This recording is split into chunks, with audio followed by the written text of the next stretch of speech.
this topic. We can start with the topic.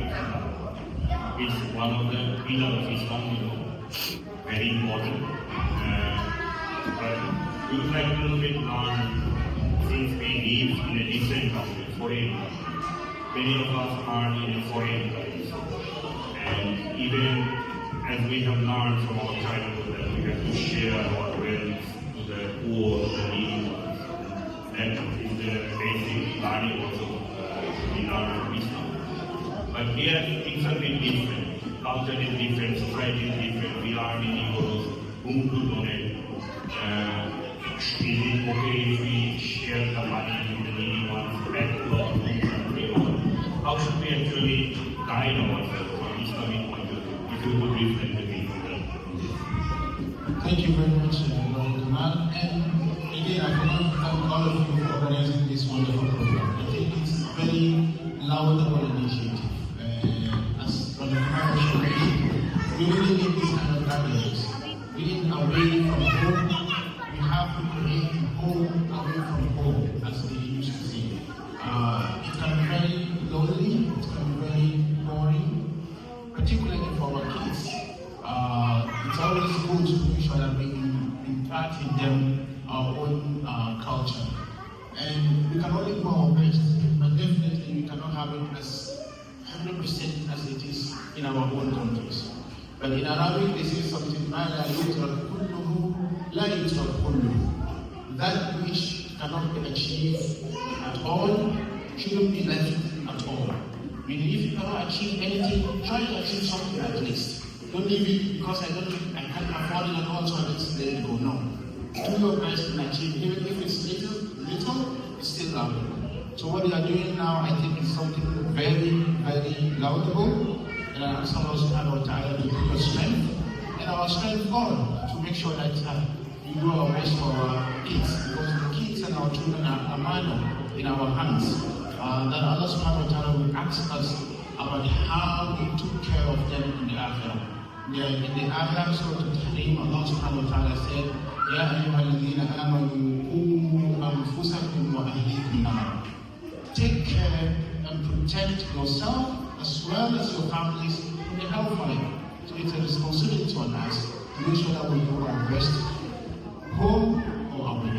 So what we are doing now is something that we can actually put in front of Allah and tell Him we have actually planned and implemented something in order to make sure that we keep our family close to us, we keep our culture all together. So Allah subhanahu wa ta'ala reward you for this initiative. Back to the question quickly. As Brother Kamal mentioned, the third is a pillar in Islam. Pillar means without which there is no building. So whether you qualify to give zakah or you don't qualify to give zakah, zakah is still obligatory on you. So there are two parts of it. How obligatory? Obligatory for you to believe in it first, and then obligatory for you to pay it. So if you qualify to give zakah, then you have two obligations. One, to believe in it, and two, to pay it. But if you don't qualify to give zakah because you are poor, then you still have to believe in it. Without believing it, meaning you are losing a very, very important pillar in Islam, and that is no Islam. So whether you qualify to give or you don't qualify for you to give, zakah is still a pillar in Islam. So we have to believe in it. And when we qualify, we have to pay it.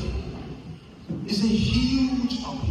I mean, if you are going back to books of fiqh, you will have volumes, volume 1, 2, 3, 4, 5. Sometimes the book of zakah alone is enough for 2 volumes because it comes with so much details. But in this short time, we're trying to elaborate on the most important thing in zakah. As we mentioned, it's obligatory, so we have to believe in that. Secondly, who qualifies to give zakah? A rich person. As simple as that. How do you determine, or how do you know that you are rich or not? You have to look to what they call the threshold of your wealth. The threshold of your wealth. In Arabic, it's called an-nisab. The nisab of zakat. Sorry, perhaps my pronunciation for some words or letters will be different from how you pronounce it, but I want to believe that you understand what I'm saying. I will try my best, inshallah. So, how do you know that you are rich? By looking at the threshold of your wealth. In Arabic, it's called an nisab. What is the threshold that qualifies you to be rich and therefore give zakat? Its measures in Islam or in fiqh, they use two things to measure the threshold. Number one, the gold measurement, and number two, the silver measurement. Both you can use it, but scholars mostly encourage us to use the silver measurement. Because if you are going to focus on the gold measurement, only a few people are qualified to use zakat because it's very high. The standard is very high. So most of scholars consider the silver measurement. So how is it? You have to measure your wealth based on gold or silver gram. For gold, it has to be 87 gram. Your wealth should be worth 87 gram of a gold. Let me check here and take you so that because numbers are tricky. You can give a wrong number. So for the that is gold, is 87.48 gram of gold. That is the threshold of zakat when you use the gold measurement. And it is 6.12 gram of silver. 6.12 gram of silver. That is the threshold when you use the silver measurement. Now, let's go a little bit in details. This has to be numbers so that we can understand it clearly. The 87.48 gram of gold is equal to, in euros, is equal to 6,123 euros.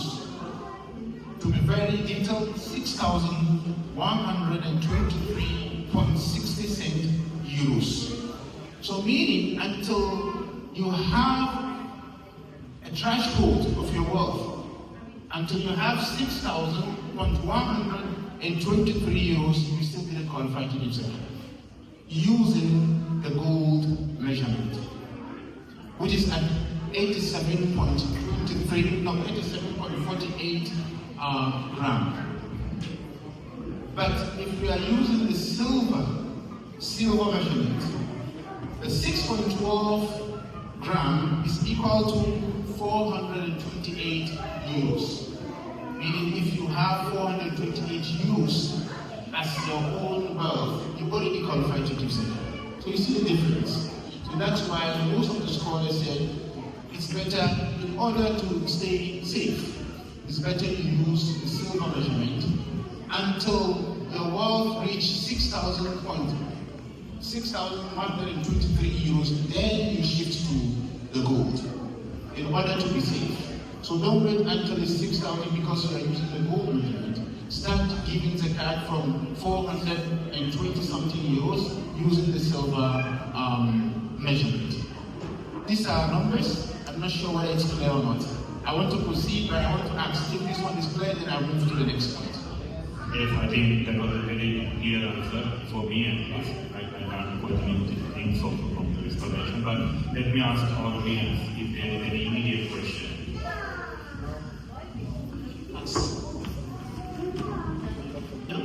So you said that it's better to consider the simple nisab, but if we see that the disparity between two nisab is increasing day by day.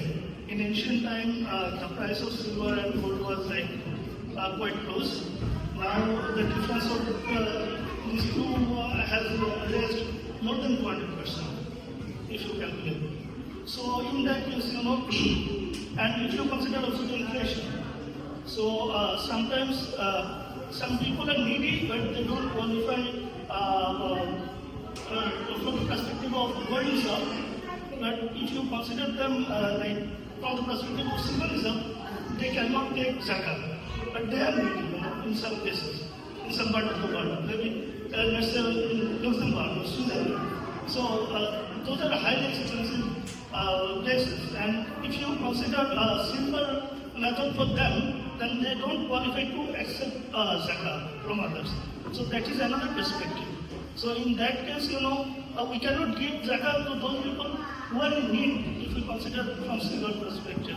So it's not a question, like in my understanding, considering the disparity between gold and silver and the inflation and other things, I think it's better to consider gold. In that case, we can give those people like who are in need, but they qualify from the perspective of silver.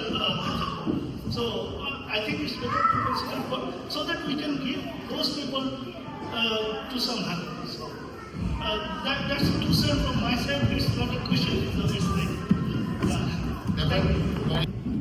Yeah, then we have, of course, we have quite a number of very good topics. I'm sure half an hour is not enough at all for this topic. But as we said in the beginning, it's another month is coming up.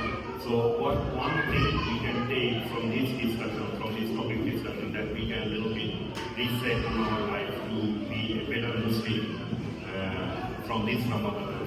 So one question I have, brother, that now, is it okay to pay the zakah? Now you say nicely how to calculate, but where to pay and in which currency? Where to pay? Very good question as well. And as Brother rightly mentioned, perhaps in this part of the world, you might not have people who qualify for it. So, if you have people who qualify for giving zakat in this country, then zakat is always encouraged to pay to the nearest and closest people to you who are in need. So, you don't have to look far for you to find a person to give. Look as close to you as possible, starting from your own family, who are not under your care. So if a family or relative member is originally under your care, the person didn't qualify for your zakat. But if the person is not originally under your care, he is still a family member, he is the best person to give zakat to him, whether in Europe or back in your country. And then, if you couldn't find one among your family, most of them are, they are living a comfortable life. Then you look beyond that. But generally, the general principle is to try to look as close to you as possible, rather than giving to a stranger. That closeness could be in terms of relative or in terms of your locality, meaning whether in Europe or Bangladesh or within your family. So generally, that's the general principle. Thanks. It is so that if someone is earning in euro, they have to also calculate the zakat in that currency. The yardstick is what we just mentioned, whether in euro or in Bangladesh currency. Bangladesh taka. Okay. So it's still the same because it's the gram that you calculate. So whether you use the gold gram or you use the silver gram, most likely the same amount will you'll get the same amount. So you just, if it's in euro, you give in euro, or if the Bangladesh currency, you give the Bangladesh currency. But the gram remains the same. Yeah, thanks. I think then actually it clarifies these issues around the currency when we are calculating against gold price. Thank you very much. So just to add a little bit. That's why it's always, Islam always use gold or silver, because it always remains the same. It doesn't, there's no bias between the euro or the Bangladeshi currency. It's still gold, because that is the standard. Yeah. All right, we move on. The next topic came from our Bangladeshi brothers, that we can have a short discussion about the topic interest. Reba. Then again, how we started. I mean, we are living in such a society. It's everywhere.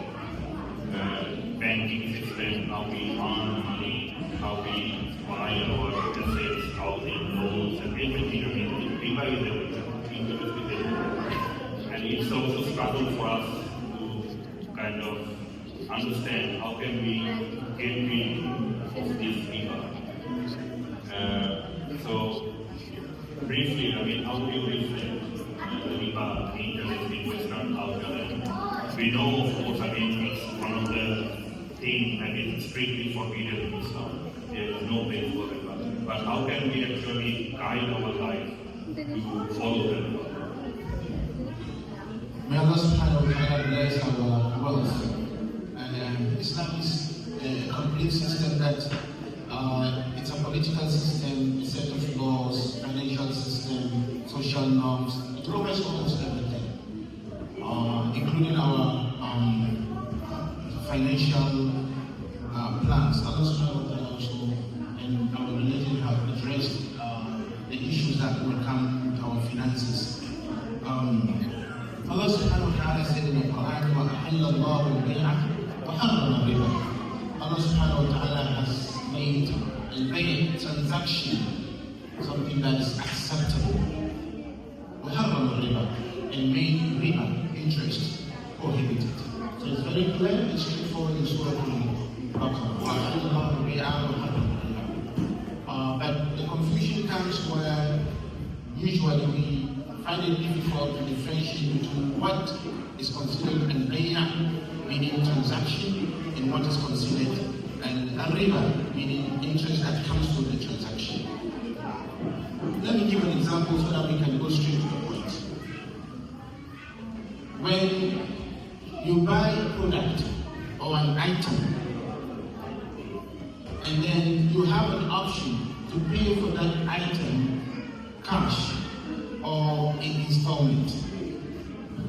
Both ways are acceptable in Islam. Whether you pay cash or you pay in installment, it's still called transaction. And that is al-bay', that is Allah subhanahu wa ta'ala made it permissible. Sometimes when you pay in cash, you pay less. But when you pay in installment, you pay more. It's still permissible with the consensus of ulama.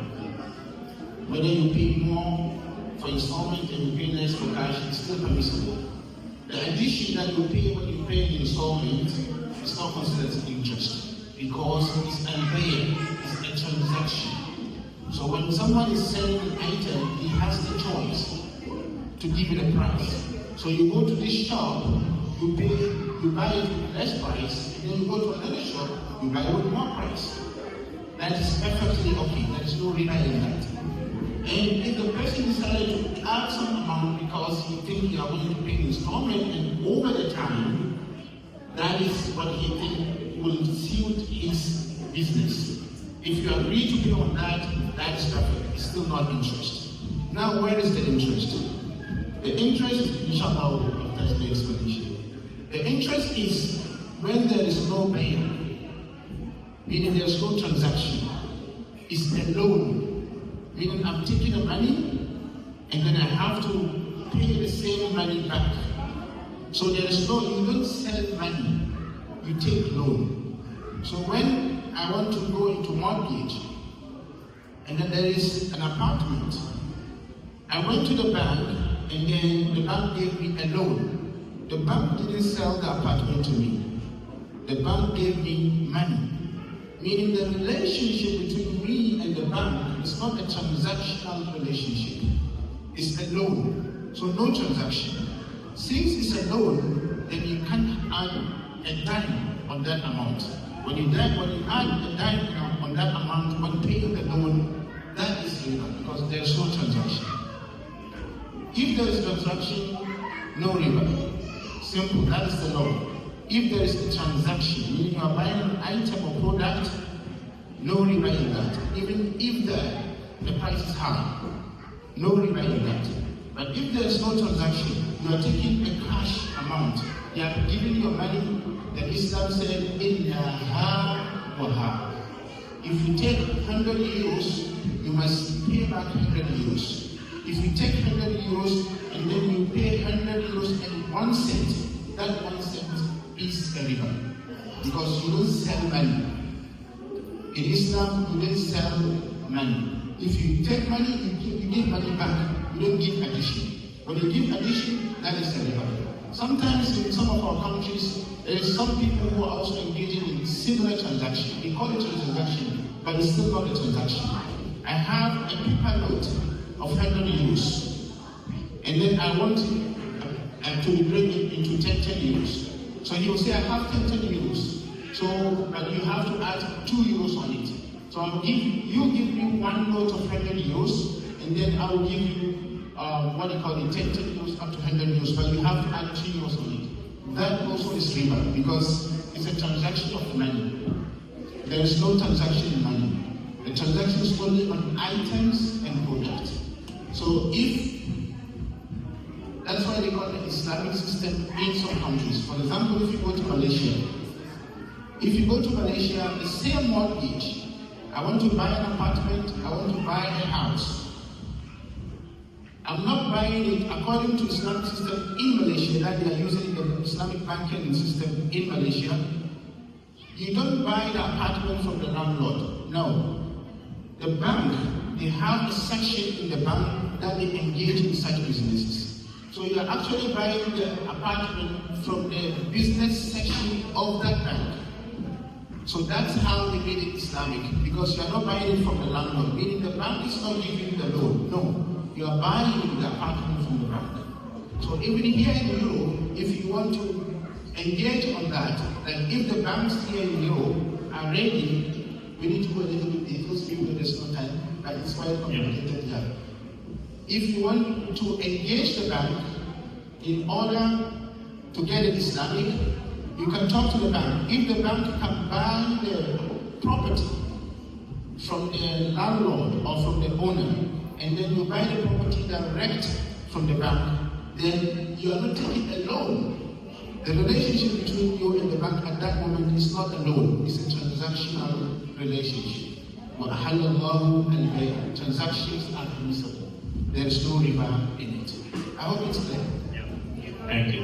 I think it's quite clear when there is money involved, which is a law. Sorry? Money involved, so then it's dangerous when riba. But yeah, may Allah forgive us, may Allah show the right way to get rid of this riba. I will have to add, because I don't, they call it amana ilmiya, for the amana of knowledge, because I know some of you also read a lot. So you might have come across certain opinions that is contrary to what I'm saying now. So I have to highlight it so that people will not misunderstand what I'm saying. At the same time, there are some scholars who still think that you can get a mortgage in this part of the world where there is no Islamic alternative. Meaning, there are some contemporary scholars.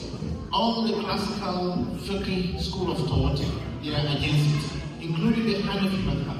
The classical fiqh school of thought, including the madhab al-Hanafi, are against it. But the contemporary scholars, looking at the current situation, they made some exceptions for people to buy property or to engage in the mortgage and this kind of transaction. But they give some conditions. One is to make sure that there is no Islamic alternative. Do your own homework very well. Search very well and make sure that you don't have any option, number one. Number two, make sure that it's highly, highly important and necessary for you to have it. This is very important, because if you are just buying it for the sake of buying or for luxury, then even the contemporary scholars think that you are not doing the right thing, you are engaging in riba. How is it necessary? That's why some of the scholars are quite strict. They still think no. Because they said, when is it necessary? When you have to end up as homeless, and you think having a home will secure you a roof over your head, then this is necessary. It's no more a luxury, because it's a matter of survival. Then you can own a house. So these are some of the strict conditions that even the scholars who think it's permissible think that you have to consider all those things. And number three, if you must have or you must buy a property here, they said try as much as possible to make sure that the amount of interest you pay is very low. How? By making sure that you pay as fast as possible. Because the more it delays, the more you pay. So try as much as possible to pay the soonest so that you can limit the amount of interest you are going to pay on top of it. So briefly, these are some of the three conditions that even the scholars who think that it's permissible to buy, they advise that you should consider this kind of things before you engage in this kind of transaction. And a lot of time now. That was a very good clarification. Any immediate question or questions from the audience? Almost similar question you have answered already. Maybe you have the same answer about the extra money I have to pay to someone. So I went to a mechanic shop last few days ago to fix my car, and he charged around like 350 to fix the car. And he said, if you want to pay the money, you can pay 350 today. And if you want to pay like installments, you can pay 365 to someone else.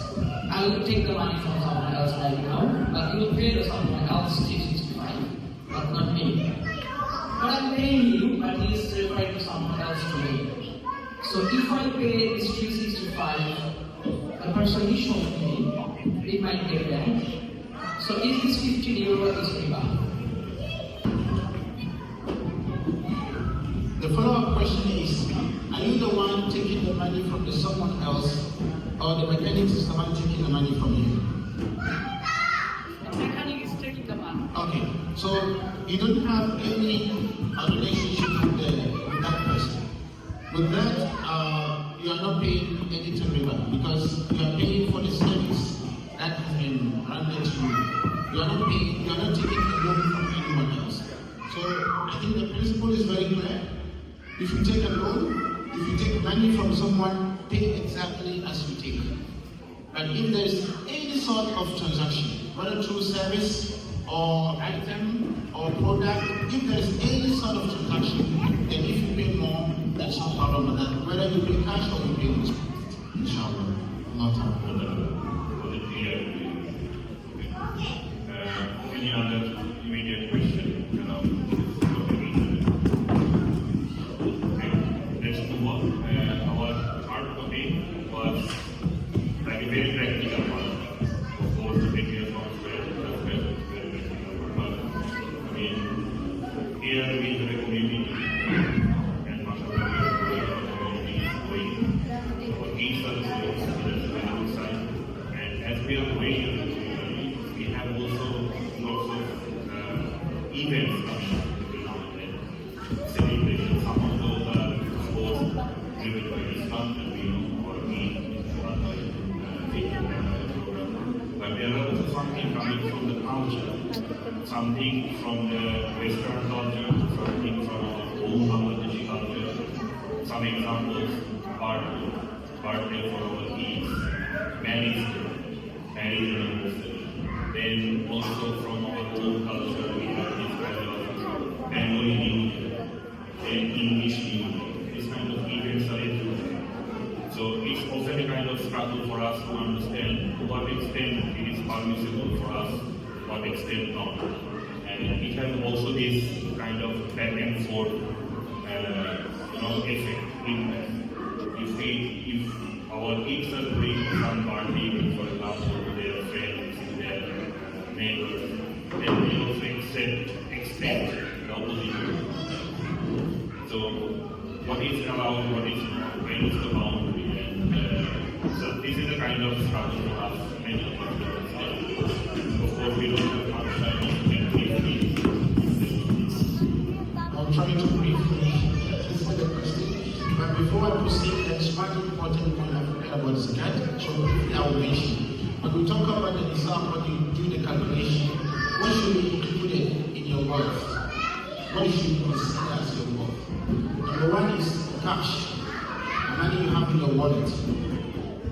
And then savings, the money you have in your account, bank account. If you have gold, it should be included. If you have a stock like investment, you've given the money for investment, you should include it. And then if you are running a business, you should include the capital of that business. And then if you have any property that you rented out, apartment, a car that is working for you, a piece for you, you should include it. And then if someone owes you money, If your money is with someone else, you should also include it. So when you want to calculate how much you have before I give zakat, make sure you have this list all in front of you. And then consider everything that I mentioned there. Then you will check whether you really need the result or not. I will quickly mention it again. Cash in your pocket or in your wallet, savings in your bank account, the gold that you have, especially the ladies, investments that you have, business that you are running, any property or that you rent out, and then if someone owes you money. Briefly about the gold. Some scholars think the gold that you use regularly is not included because ladies will buy gold for personal use and then they will buy gold as a property to keep it. So some scholars say if you have gold and use regularly, you don't include it in your zakat yourself. You only include the money you keep for property. So briefly, this is about the zakat. About anniversaries, birthdays, which has become part of our daily life. Whether it's allowed or it's not allowed in Islam, and if it's not allowed in Islam, particularly our kids, how are we supposed to manage it? This is quite an important topic that I want to lay a certain principle so that we have that principle at the back of our mind whenever we hear something is not participable about Islam. When Islam comes, it sets up rules and regulations for us to know that this world doesn't belong to us. This world is temporal.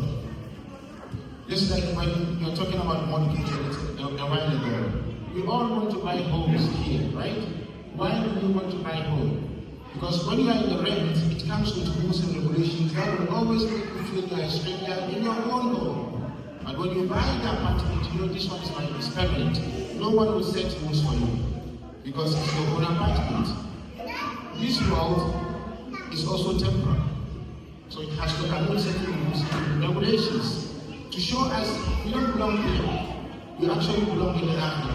Just like you're looking for a permanent apartment, the permanent stay is actually the after. Over there, no rules and regulations. You eat what you want, you drink what you want, you sleep where you want because it's what and gender. No rules and regulations. Everything is free over there.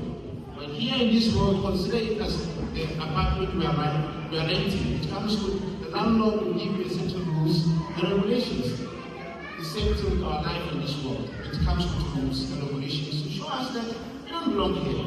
So whenever you see something is not permissible in Islam, think of that. It's just to remind you that one day this world will come to an end, whether you like it or not, and you will see it visibly. All of us have witnessed a relative, family member dying, showing clearly that you to one thing will not belong here. So with that, it has to come with certain rules and regulations. So when something is not permissible in Islam, is to teach you that getting it from where it's more permanent is after. Now about anniversaries. As you rightly mentioned, in Islam, we have ibadat and then we have adat. Ibadat is what Allah subhanahu wa ta'ala asks us to do as ibadah. Salah, zakah, hajj, obeying our parents, respecting elders. All these things must come with the deen. You cannot pray without having a dalil, meaning a Quran or hadith that's telling you to pray. So anything that has to do with ibadat must have a dalil. Anything that has to do with adat, meaning it's not ibadah. Number one, it's permissible. There is a principle in Islam said, al-aslu fil adat al-ibadah, meaning if it comes to our culture, originally it's permissible. However, if it clashes with our deen, because there are certain adat, certain culture, it clashes with our deen, then we have to throw it away. even if there is no hadith talking about it. Because it clashes with something in our deen, then we have to throw it away. Or if this same adat or this same culture is in resemblance, looking like a non-Muslim's adat, that one also we have to throw it away. I hope the principle is clear.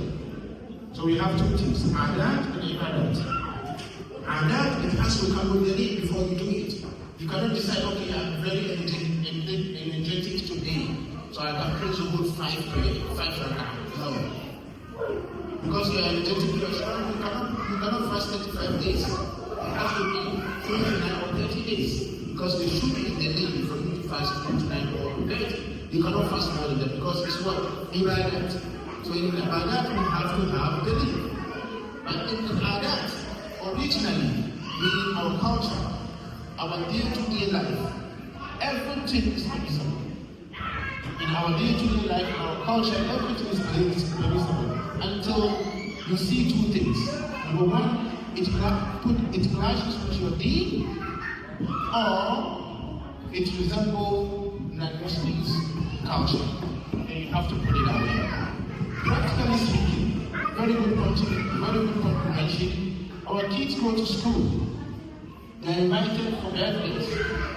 And then they also want to invite their friends at home for birthdays.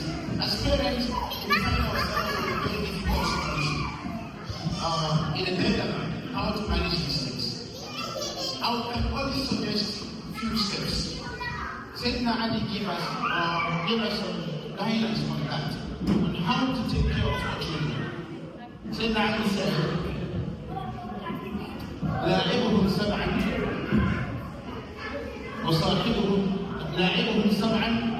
وصاحبهم سبعا. They are three of them. The first 7 years, Sayyidina Ali said, play with your kids. Meaning from the moment your children, your child is born in your family, consider him as a child and play with him. What is play with him? Don't be too harsh on him. Don't be strict on him. Don't tell him halal or haram. Guide him. Talk to him. If he does something wrong, don't be angry. From the day he was born until he's 7 years old. لاعبهم سبعا. Now remember, the second one, وأدبهم سبعا. Start to teach him right and wrong the second 7 years.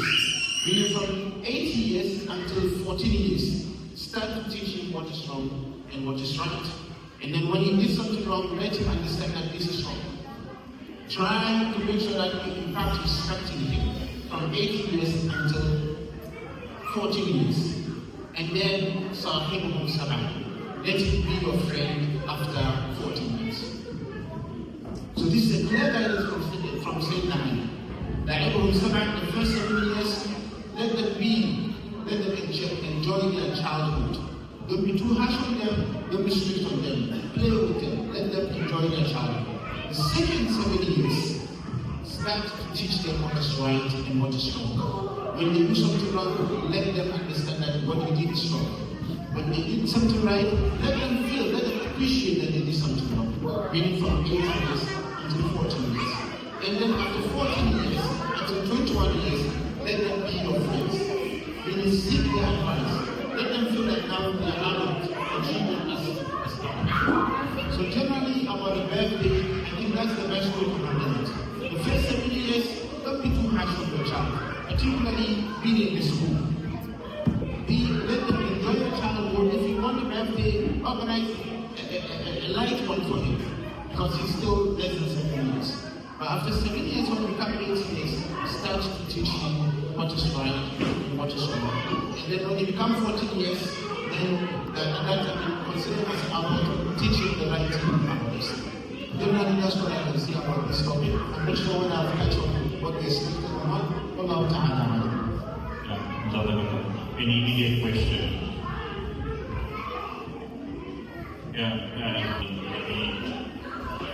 Those leaders literally can be the things like 3 ladies, 3 a very good discussion, and I'm sure it created some thoughts, some element of thoughts in our mind. And that was the intention here of this Ramadan month. Every one of us have our own beliefs, our own struggle. We all can start to think how this Ramadan can bring lots of mercy on our life, lots of forgiveness on our life, how to ask for forgiveness, and these are the very fundamental things that we interact every day. So I would like to thank you once again very much for the round of applause. And just one before we finish, just a very quick question to you, because this may also from what rather is met by is possible. Now the Ramadan month is coming up, and we will definitely ask for forgiveness. We know that there is no place in Islam about this kind of topic, and it is very strictly also supported by the pastors and hadith, that how bad this possibility and everything is. I think many of us know this kind of Islamic ruling about that, right? But just ask you in a meeting, just what one step, one simple piece of step that we can take, for example, this will keep us away from this Ask yourself, what am I going to benefit from gossiping and backbiting and always, when your heart is telling you to gossip about someone or to backbite someone, ask yourself, what am I going to benefit from it? In most cases, nothing. Let's assume you will benefit something materially, or maybe you get a job or something when you backbite. Tell yourself that the punishment await for such act is still bound, awaiting you.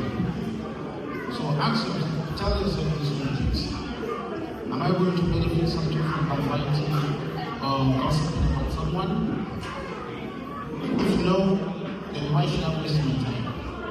If indeed I'm going to benefit something worldly about this, remember that there is a punishment. Rasulullah sallallahu alaihi wasallam, he went to Al-Isra Mi'raj, was taken to the heavens. And then when he was taking a tour, the angels taking him for a tour in the heavens. He saw a group of people in the hellfire. They have long nails. These nails are made from copper. You know copper? It's type of metal. That's scratching the face of that yes. That's scratching their chest. That long nails of copper. So the servant was so disgusted for him. He asked the angel who was taking him for a tour, who are these people? Then the angel told him that these are people whose main business in the world is to gossip and lie. This is the less of the punishment in the world. Always remember this and it's going to be this kind of act. And ask yourself after what are you going to benefit from gossiping? Allah subhanahu wa ta'ala give us the strength to always guide our thought and our heart and grant us the best of this today. Amen. So I think it's time to close this session, very good session. So once again, thank you very much, and of course we will reach out when we have more questions.